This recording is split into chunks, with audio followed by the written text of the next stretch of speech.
Vajraksha news, ಇದು ಸತ್ಯದ ಬೆಳಕು. ವಜ್ರಾಕ್ಷ ನ್ಯೂಸ್ಗೆ ಸ್ವಾಗತ. ನಾನು ಗುರುರಾಜ್ ಪಡ್ಗೇರ್. ಟಕ್ಕಳಕಿ ಮೊರಾರ್ಜಿ ದೇಸಾಯಿ ವಸತಿ ಶಾಲೆಗೆ ಸಮಾಜ ಕಲ್ಯಾಣ ಇಲಾಖೆ ಉಪನಿರ್ದೇಶಕ ಮಹೇಶ್ ಪೋತದಾರ್ ಭೇಟಿ. ವಿಜಯಪುರ ಜಿಲ್ಲೆ ಬಸವನ ಬಾಗೇವಾಡಿ ತಾಲೂಕಿನ ಟಕ್ಕಳಕಿ ಮೊರಾರ್ಜಿ ದೇಸಾಯಿ ವಸತಿ ಶಾಲೆಗೆ ಸಮಾಜ ಕಲ್ಯಾಣ ಇಲಾಖೆಯ ಉಪನಿರ್ದೇಶಕ ಮಹೇಶ್ ಪೋತದಾರ್ ಅವರು ಭೇಟಿ ನೀಡಿ ಶಾಲೆಯ ಶೈಕ್ಷಣಿಕ ಹಾಗೂ ಮೂಲಸೌಕರ್ಯ ವ್ಯವಸ್ಥೆಗಳನ್ನು ಪರಿಶೀಲಿಸಿದರು. ಈ ಸಂದರ್ಭದಲ್ಲಿ ವಿದ್ಯಾರ್ಥಿಗಳೊಂದಿಗೆ ಸಂವಾದ ನಡೆಸಿದ ಅವರು ಶಾಲೆಯಲ್ಲಿ ಎಲ್ಲ ಶಿಕ್ಷಕರು ಹಾಜರಿದ್ದಾರೆ ಎಂದು ವಿಚಾರಿಸಿದರು. ಇದಕ್ಕೆ ಪ್ರತಿಕ್ರಿಯಿಸಿದ ವಿದ್ಯಾರ್ಥಿಗಳು ಚಿತ್ರಕಲಾ ಶಿಕ್ಷಕರ ಕೊರತೆ ಇದೆ ಎಂದು ತಿಳಿಸಿದರು. ಶೀಘ್ರದಲ್ಲೇ ಚಿತ್ರಕಲಾ ಶಿಕ್ಷಕರನ್ನು ನಿಯೋಜಿಸಲಾಗುವುದು ಎಂದು ಮಹೇಶ್ ಪೋತದಾರ್ ಭರವಸೆಯನ್ನು ನೀಡಿದರು.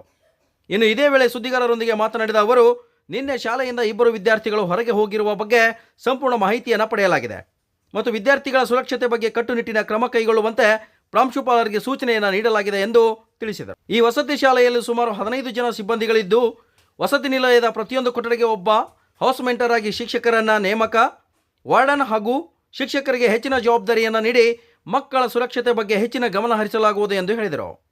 ಇನ್ನು ಈ ವಸತಿ ಶಾಲೆಯಲ್ಲಿ ಮೂಲಭೂತ ಸಮಸ್ಯೆ ಕುರಿತು ಸಂಪೂರ್ಣ ಮಾಹಿತಿ ಪಡೆಯಲಾಗಿದ್ದು, ಶೀಘ್ರದಲ್ಲೇ ಸಮಸ್ಯೆಗೆ ಪರಿಹಾರ ಕಲ್ಪಿಸಲಾಗುವುದು ಎಂದು ಹೇಳಿದರು. ಬಳಿಕ ವಿದ್ಯಾರ್ಥಿಗಳಿಗೆ ಟ್ರ್ಯಾಕ್ ಶೂಟ್ಗಳನ್ನು ವಿತರಿಸಿದರು. ಈ ಸಂದರ್ಭದಲ್ಲಿ ಶಾಲೆಯ ಪ್ರಾಂಶುಪಾಲ GK Valikar, warden Shivaji Chauhan, BB Lalasingi, SK Elameli, Kishore Bhajantri, Shivananda Chanagonda, Surekha Chalavadi, Lakshmi P, Malambi Tumbargi ಸೇರಿದಂತೆ ಸಿಬ್ಬಂದಿಗಳು ಉಪಸ್ಥಿತರಿದ್ದರು. Vajraksha news report, Mehaboob Guntkal, Basavana Bagewadi. ವಸತಿ ಶಾಲೆಗೆ ಭೇಟಿ ನೀಡಿದೆ.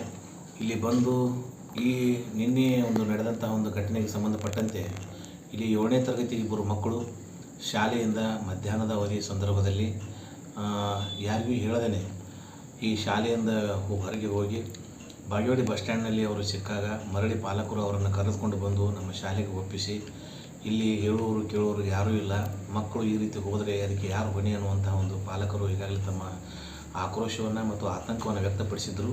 ಇದನ್ನೆಲ್ಲ ನಾನು ಸಾಮಾಜಿಕ ಜಾಲತಾಣಗಳಲ್ಲಿ ನೋಡಿ ನಾನು ಇವತ್ತು ಈ ಶಾಲೆಗೆ ವಿಸಿಟ್ ಮಾಡಿದ್ದೀನಿ.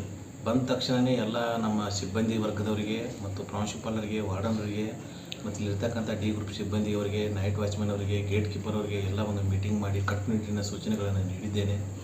ಯಾವುದೇ ಕಾರಣಕ್ಕೂ ಮಕ್ಕಳು ಸುರಕ್ಷಿತವಾಗಿ ಇಲ್ಲಿರಬೇಕು, ಉತ್ತಮವಾಗಿ ವಿದ್ಯಾಭ್ಯಾಸ ಮಾಡಬೇಕು ಅನ್ನುವಂಥ ನಿಟ್ಟಿನಲ್ಲಿ ಈಗಾಗಲೇ ಕೆಲವು ಸೂಕ್ತ ಸಲಹೆ ಸೂಚನೆಗಳನ್ನು ಅವರಿಗೆಲ್ಲ ನೀಡಿದ್ದೇನೆ.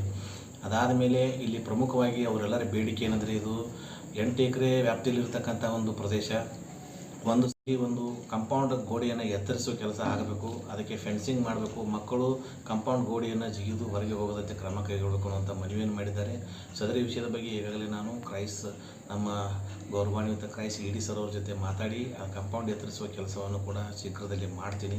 ಅದಾದ ಮೇಲೆ 10th ಮತ್ತು 9th ಸೀನಿಯರ್ಸ್ ಮಕ್ಕಳಿಗೆ ಕೂಡ ನಾನು ಹೇಳಿದ್ದೀನಿ, ಯಾವುದಾದ್ರೂ ಸಣ್ಣ ಮಕ್ಕಳು ಸ್ಕೂಲಿನಿಂದ ಹೊರಗೆ ಹೋಗುವಂಥ ಸಂದರ್ಭದಲ್ಲಿ ತಾವ್ಯಾರಾದ್ರೂ ನೋಡಿದರೂ ಕೂಡ ತಕ್ಷಣ ಗಮನಕ್ಕೆ ತಂದು ಮಕ್ಕಳ ಸುರಕ್ಷತೆಗೆ ಪ್ರತಿಯೊಬ್ಬರು ಕೈ ಜೋಡಿಸಬೇಕು ಅನ್ನುವಂಥ ವಿಷಯವನ್ನು ತಿಳಿಸಿದ್ದೀನಿ. ಮತ್ತು ಇಲ್ಲಿ ಒಂದು 14ರಿಂದ 15 ಜನ ಸ್ಟಾಫ್ ಇದ್ದಾರೆ. ಗರ್ಲ್ಸ್ ಡಾರ್ಮೆಟ್ರಿಯಲ್ಲಿ 7 ರೂಮ್ಸ್ಗಳಿದ್ದಾವೆ ಮತ್ತು ಬಾಯ್ಸ್ ಡಾರ್ಮೆಟ್ರಿಯಲ್ಲಿ 7 ರೂಮ್ಗಳಲ್ಲಿ ಮಕ್ಕಳು ವಾಸವಾಗಿದ್ದಾರೆ. ಪ್ರತಿಯೊಂದು ರೂಮ್ಗೆ ಕೂಡ ರೂಮ್ ಮೆಂಟರ್ ಅಥವಾ ಹೌಸ್ ಮೆಂಟರ್ ಅಂತ ಹೇಳಿ ಶಿಕ್ಷಕರನ್ನು ಆಯೋಜನೆ ಮಾಡಿ ವಾರ್ಡನ್ ಮತ್ತು ಪ್ರಿನ್ಸಿಪಾಲರ ಮೇಲೆ ಇರ್ತಕ್ಕಂಥ ಜವಾಬ್ದಾರಿಯನ್ನು ಸ್ವಲ್ಪ ಕಾರ್ಯ ಹಂಚಿಕೆಯನ್ನು ಮಾಡಿದರೆ ಇದು ಇನ್ನಷ್ಟು ಸುಲಭ ಆಗ್ತದೆ. ಮತ್ತು ಅವ್ರಿಗೆ ಹೇಳಿದ್ದೀನಿ, ನೆಕ್ಸ್ಟ್ ತಿಂಗಳ ನಾನು ಬರ್ತೀನಿ, ಯಾರು ರೂಮ್ಗಳನ್ನು ಅತ್ಯಂತ ಉತ್ತಮ ರೀತಿಯಿಂದ ಚೆನ್ನಾಗಿ ಇಟ್ಕೊಳ್ತೀರಿ ಅವ್ರಿಗೆ ಖಂಡಿತ ಅಭಿನಂದನಾ ಪತ್ರಗಳನ್ನು ಕೊಡ್ತೀನಿ ಮತ್ತು ಹೌಸ್ ಮೆಂಟರ್ಗಳು ಕೂಡ ನಾನು ಅಭಿನಂದಿಸ್ತೀನಿ ಅನ್ನುವಂಥ ಮಾತನ್ನು ಹೇಳಿದ್ದೀನಿ. ಇವತ್ತು ಭೇಟಿ ನೀಡಿದ ಒಂದು ಸಂದರ್ಭದಲ್ಲಿ ಮಕ್ಕಳ ಒಂದು ಕುಂದುಕೊರತೆಗಳ ಬಗ್ಗೆ ಆಲಿಸಿದಾಗ ಅವ್ರು ಹೇಳಿದರು, ಸರ್ ನಮಗಿನ್ನೂ ಯೂನಿಫಾರ್ಮ್ ಬಂದಿಲ್ಲ ಮತ್ತು ಸೋಪ್ ಕಿಟ್ಸ್ಗಳು ಕೂಡ ಇನ್ನೂ ಬಂದಿಲ್ಲ ಅಂತ ಹೇಳಿದರು. ಸದರಿ ವಿಷಯದ ಬಗ್ಗೆ ಈಗಾಗಲೇ ನಾವು ಪತ್ರ ವ್ಯವಹಾರವನ್ನು ಕೂಡ ಬೆಂಗಳೂರಿಗೆ ಮಾಡಿದ್ದೇವೆ. ಮಕ್ಕಳಿಗೆ ಉಳಿದಂತೆ ಟ್ರ್ಯಾಕ್ ಸೂಟ್ಗಳಾಗಲಿ, ಶೂಸ್, ಸಾಕ್ಸ್ಗಳು ಇವೆಲ್ಲ ಸರಬರಾಜಾಗಿದ್ದಾವೆ. ಇವತ್ತಿಗೂ ಕೂಡ ನಾವು ಸ್ವೆಟರ್ಗಳು ಕೂಡ ಬಂದಿದ್ದಾವೆ. ಮಕ್ಕಳಿಗೆ ಸ್ವೆಟರ್ಗಳನ್ನು ಕೂಡ ನಾವೇ ನಮ್ಮ ಕೈಯಾರೇನೆ ಮಕ್ಕಳಿಗೆ ವಿತರಣೆ ಮಾಡಿದ್ದೇವೆ ಸಾಂಕೇತಿಕವಾಗಿ. ಅದೇ ರೀತಿ ಉಳಿದಂಥ ಕೆಲವು ಮೂಲಭೂತ ಸೌಕರ್ಯಗಳನ್ನು ಇಲ್ಲಿ ಒದಗಿಸಬೇಕಂತ ಮಕ್ಕಳ ಒಂದು ಆಗ್ರಹ ಇದೆ. ಅದಕ್ಕೆ ಸಂಬಂಧಪಟ್ಟಂತೆ ತಕ್ಷಣ ಸೂಕ್ತ ಕ್ರಮಗಳನ್ನು ಕೈಗೊಳ್ತೀವಿ.